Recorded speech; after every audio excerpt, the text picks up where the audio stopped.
Hello, Shaji Malu. ഒരിക്കൽ ക്ലാസ്സിൽ അധ്യാപകൻ വിദ്യാർത്ഥികളുടെ അടുക്കൽ ചോദിച്ചു, എന്താണ് ഒപ്റ്റിമിസം? What is optimism? എന്താണ് ശുഭാപ്തി വിശ്വാസം?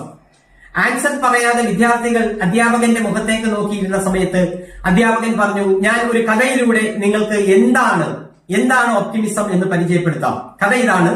ഒരിക്കൽ മരുഭൂമിയിലൂടെ ഒരു യാത്രാ സംഘം ഇങ്ങനെ മുന്നോട്ട് പോയി. ആ യാത്രാ സംഘത്തിന് ഓപ്പോസിറ്റ് ആയിട്ട് കുറച്ചു കഴിഞ്ഞപ്പോൾ ഒരാൾ ഇങ്ങനെ നടന്നു വന്നു. ആ നടന്നു വന്ന ആളിന്റെ അടുക്കൽ യാത്രാ സംഘം ചോദിച്ചു, നിങ്ങൾ എങ്ങോട്ട് പോകുന്നു? അയാൾ പറഞ്ഞു, ഞാൻ കുളിക്കാൻ പോവുകയാണ്. യാത്രാ സംഘം ചോദിച്ചു, ഈ മരുഭൂമിയിൽ എവിടെ പോയിട്ടാണ് നിങ്ങൾ കുളിക്കുന്നത് എന്ന് ചോദിച്ചപ്പോൾ അയാൾ പറഞ്ഞു, ഈ മരുഭൂമിയിൽ എവിടെയെങ്കിലും ഒരു മരുപ്പച്ചയുണ്ടാകും, ഞാൻ അവിടെ പോയി കുളിക്കും എന്ന് ആ വ്യക്തി ആ യാത്രാ സംഘത്തോട് പറഞ്ഞു. സോ ഇതാണ് ശുഭാപ്തി വിശ്വാസം അല്ലെങ്കിൽ ഒപ്റ്റിമിസം എന്ന് നമ്മൾ വിശേഷിപ്പിക്കുന്നു.